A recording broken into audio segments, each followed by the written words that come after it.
ไปเลยพี่น้องไปเลยว่าดินแดงนะมันเป็นดินแดงโอ้โหสบายดีเด้อมาบ้านบ่ดีเด้อสบายดีมาแต่สวนบ่บ้านอยู่ไส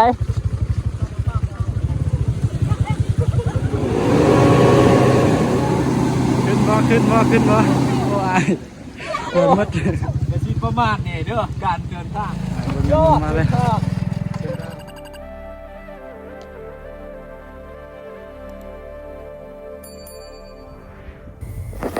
สบายดีเด้อพี่น้องทักทายสบายดีตอนนี้ก็สิกลับบ้านจากสวนเศร้าขาวแล้วมาเบิ่งกระตูบหรือว่ากระต๊อบกลางไฮเที่ยงไฮเนาะนี่ก็ประมาณนี้ของกระต๊อบเป็นดั้งเดิมเลยพี่น้องแบบเขาสร้างแบบดั้งเดิมนะพูดยากทั้งหมดโอเคป่ะโอเคไปเลยพี่น้องไปเลยคุยคนเอาไปพูดชิดคนก่อน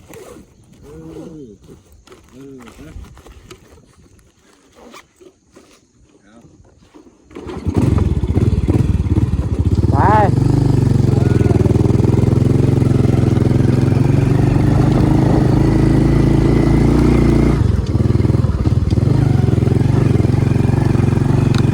อันนี้จะเป็นเส้นทาง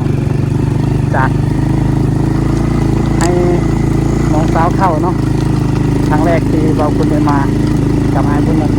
คลิปนี้ก็สีถ่ายบรรยากาศตามทางไปคลิปที่จะมากับคลิปก่อนเด้อทางก็โอ้บอกเลยต้องใส่ยานิดอย่างเดียวเจอคนป่าถล่มมุนยาโอ้อากาศก็หนาว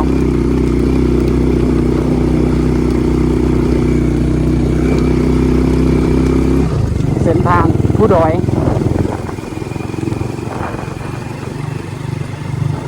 โอ้เส้นทางนี่ค่อนข้างลื่นเลยพี่น้องโอ้ลื่นหลายให้ฝนตกแบบนี้นี่แห้งคัก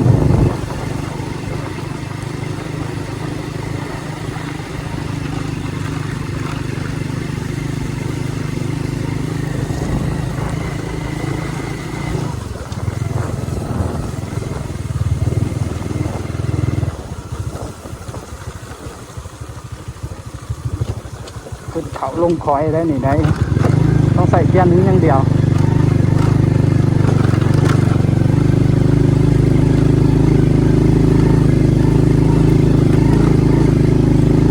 ตอนนี้ก็สีเดินทางกลับบ้านเนาะสีเดินทางกลับบ้านเส้นทางก็โอ้บอกเลยสีกว่าสิฮอดบ้านก็ประมาณ80-90 กิโลเมตรนี่แหละตอนนี้ก็ยังอยู่ผู้ดอยโอ้ฝนตกสาวฝนตกแห้งกับสีบดไอ้ท้ายได้พี่น้องสีบดครับไอ้ท้ายให้พี่น้องเบิ่งตอนมากับบดไอ้ท้ายบดฝนตกนี่ก็ฝนตกอีกโอ้โห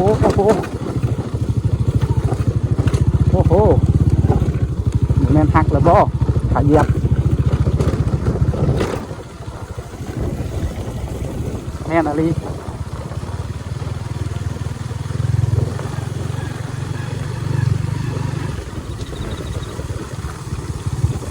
รถที่เดินทางกับรถทางคู่ใจคือเก่า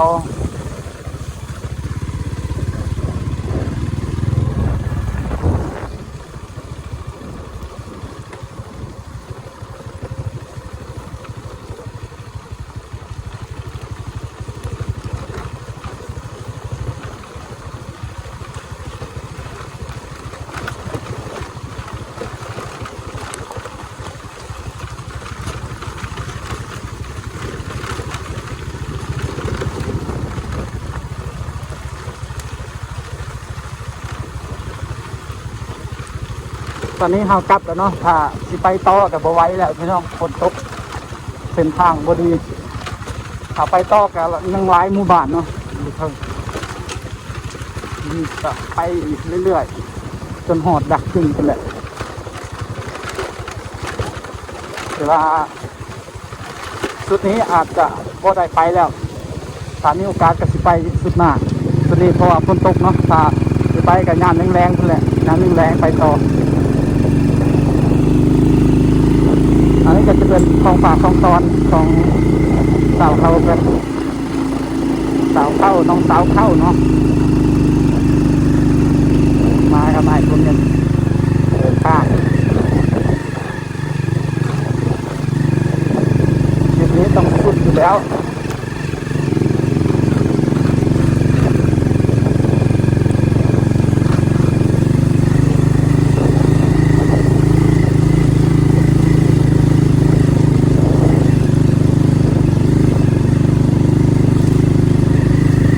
เข้ามาเป็นสวน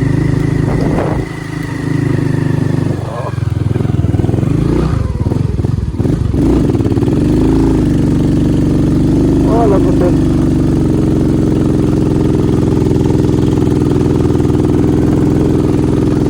โอ้ว่าสิว่าทักชาวบ้านมันจะทักบ่ได้เพิ่มสิตกพี่น้องหมดเร็วบ่ได้เลขซองแค่บ่ขึ้น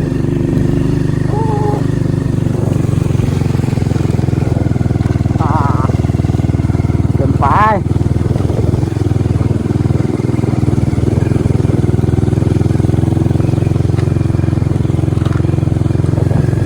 ปบ่ได้ทักเช้าขนาดเช้าบาทขายเงินคนทักไว้ขายเงิน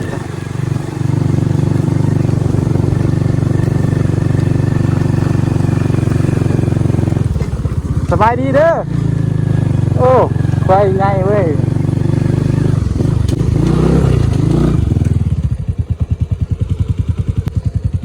เป็นจังไดรถเท้าถึงอยู่บ่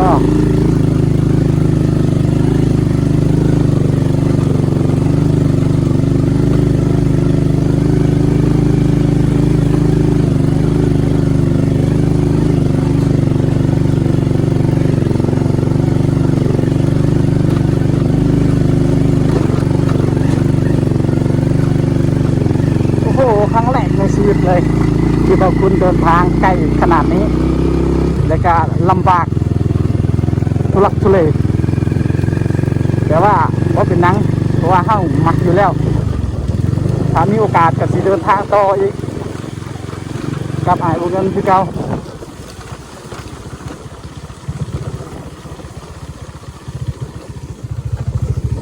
โอ้เมื่อปะอ้ายเพิ่นเลยมาแล้วไปเดินทางต่อ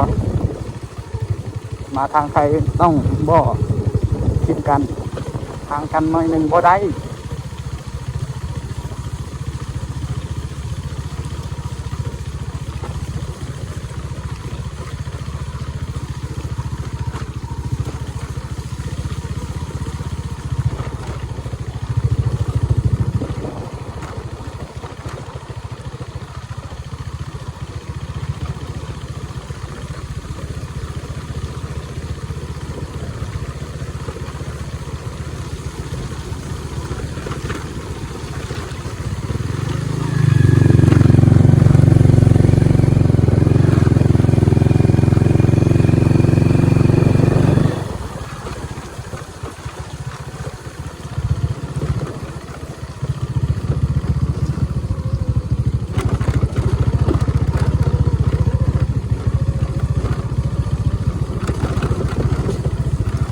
ทางก็ประมาณนี้แหละพี่น้องดูเขตชนบทเนาะโอ้เขามาแต่สวนแต่ไห่แต่สวนสบายดีเด้อเมื่อบ้านบ่เอา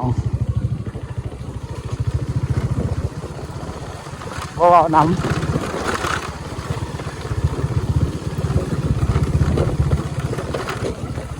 เพิ่นบ่เว้าดำมันจะมาแต่สวนน่ะเพราะว่าตอนนี้ก็บ่าย3แล้วสิค่ำๆแน่เลยเพราะว่าฝนตก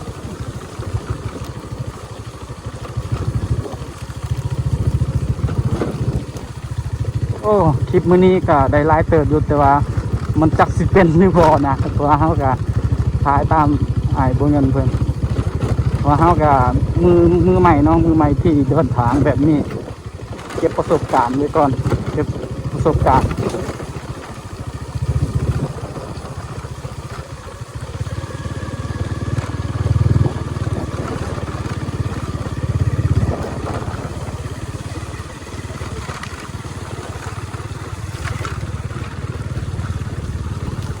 เฮ้ยเสือคอยขับนะรถบางคนนี่ขับไว้บ่ได้ตกโอ้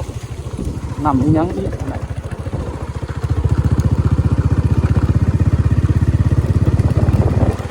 เอามาจากกระนึมห้วยน้ำอ่างเนาะที่สาวเขาเพิ่นอยู่สาวเข้าสาวดอยสาวบ้านป่า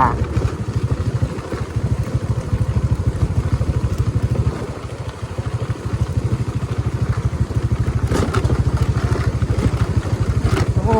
เขามาจะให้ไปสวน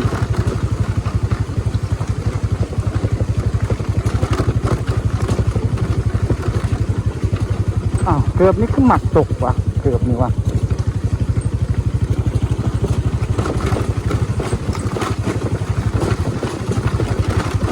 โอ้ทางนี่ขัดหลายก็ให้พวกเงินเพิ่นว่าโอเคเลยซ้ำนี่ก็เฮาก็บ่เคยไปเนาะครั้งแรกเลยโอ้สบายดีเด้อสบายดีมาแต่สวนบ่บ้านอยู่ไส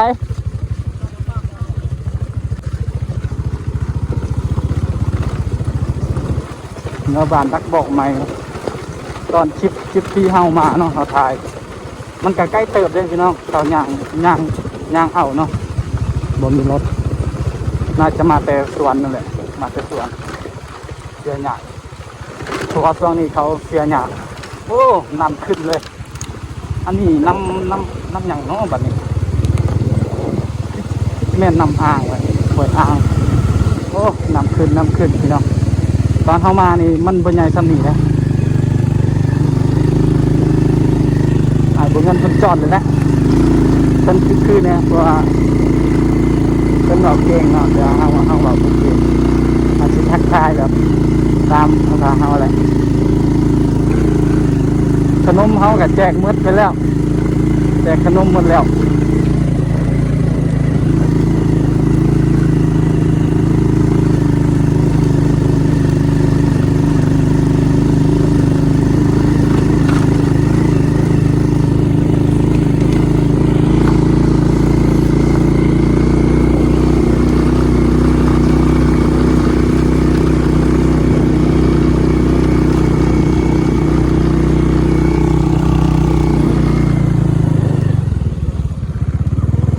ขึ้นทายเป็นถึงเนาะดูจอมนั่นแหละขึ้นคอยตัวนี้ก่อนใช่แบบนั่งน้อยแบบนี้แต่แค่นิดเดียวมาลุ้นว่าสิรอดหรือบ่คลิปนี้เบิ่งแบบยาวๆกันเลย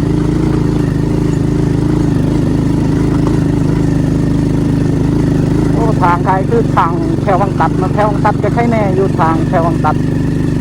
มันทักอยู่ทางนี้มันโหดหลายทางวังตัดใช่แน่ทางวังตัดพอเข้าเฮ็ดพอขับเขาเฮ็ดพอขับมันก็เลยทางก็ค่อนข้างเขาคู่เนี่ย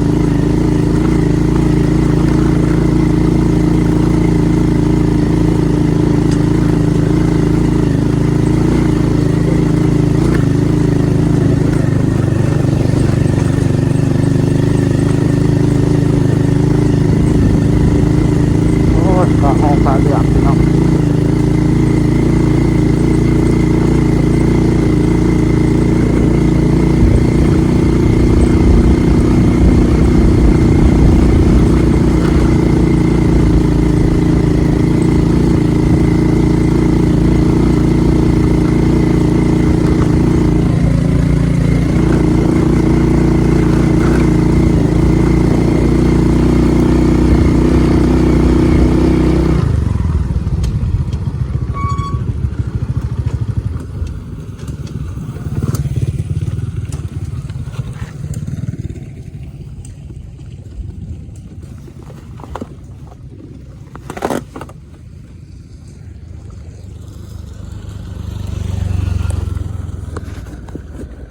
ยฝนตกฝนตก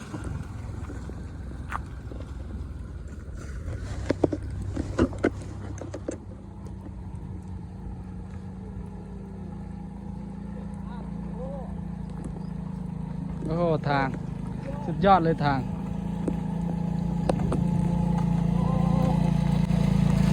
ยอดมาเลยเส้นทางสุดยอดเลย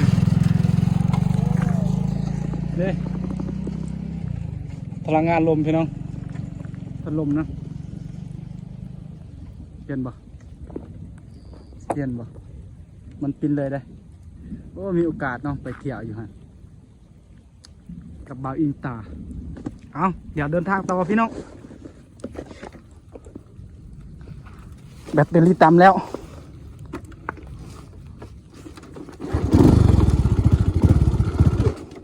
โอ้ลืม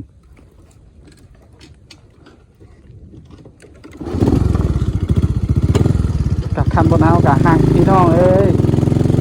ตัวแต่ไม่ใช่อุปสรรคถ้ามันยังเล่นได้ต้องกันแล่นต่อไปเลยจังหันลมพลังงานไฟฟ้าอาจจะบ่เห็นในกล่องเนาะว่ากล่องมันใส่สุดยอดหา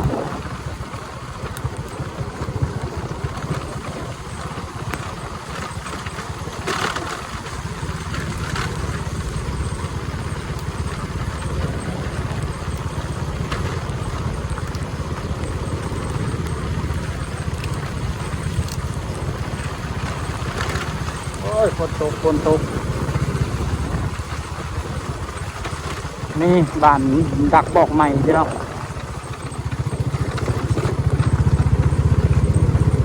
บ้านกลางๆภูเขาเลย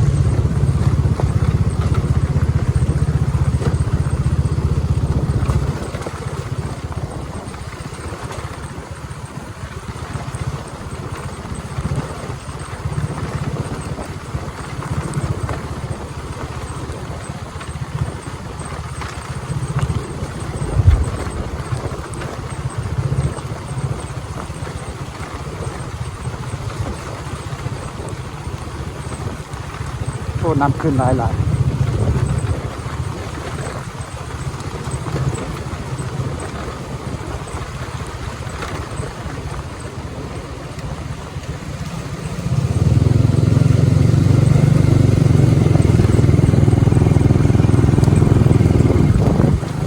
โอ้รถค่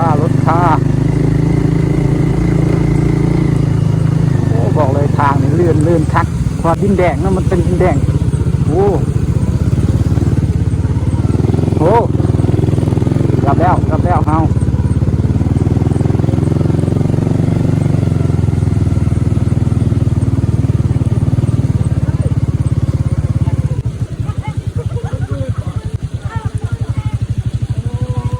รถขามืดหลาย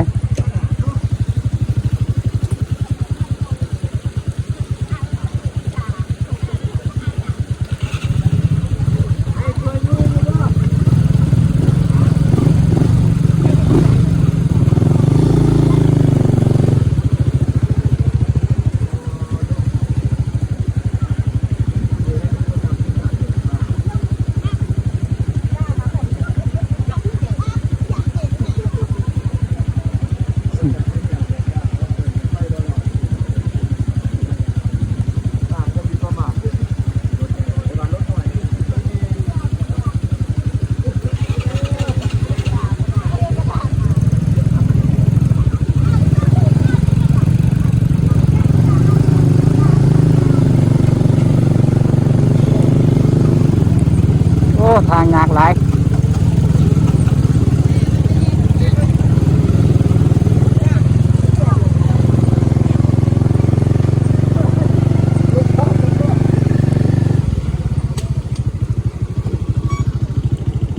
ซอยผู้สาวก่อน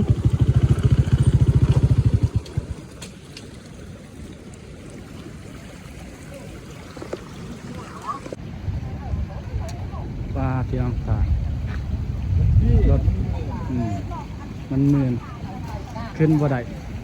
เจอฝนตกในโอ้แห้งหาย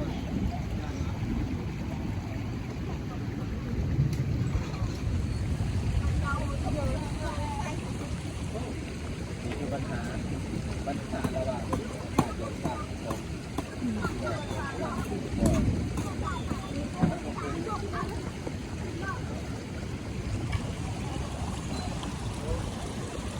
ถ่ายก่อนตัวน้อยเสืออยู่ ให้สวยบ่เอา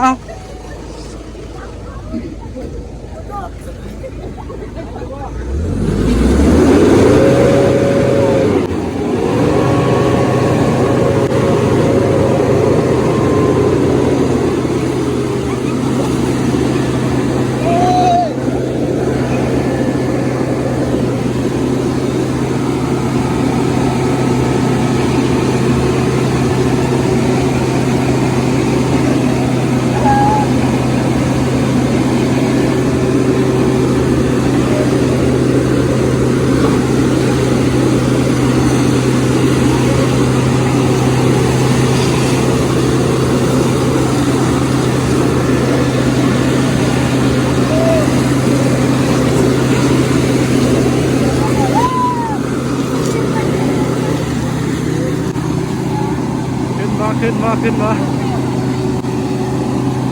โอ้ยลายเรือ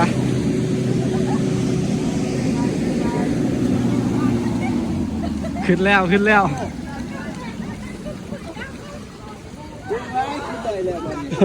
โอ้อายเปิดมัดซุปเปอร์ร้อยมันเมื่อยหากเห็นบ่นี่แหละน้องหวานบ่เอาเอ้ยคือหนาวเดี๋ยวว่า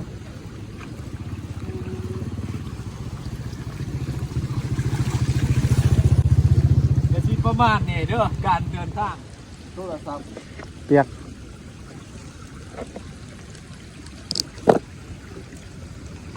ไปนี่แหละรถง่ายก็ยากรถจักรก็ยากพี่น้องเส้นทาง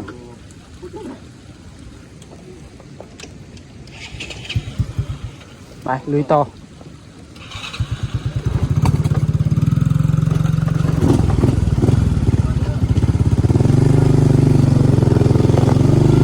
มาก่อน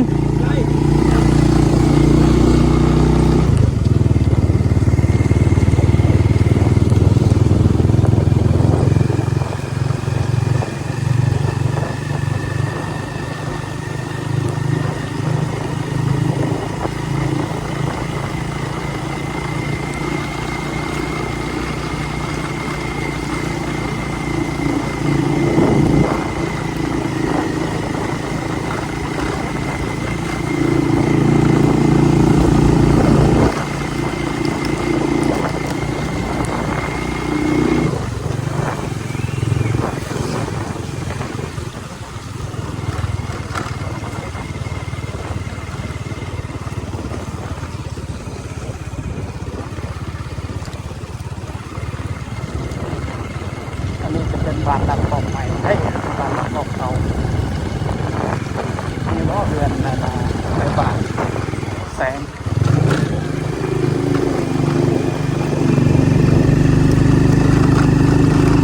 เอาพี่น้องคลิปนี้ก็ประมาณนี้เนาะ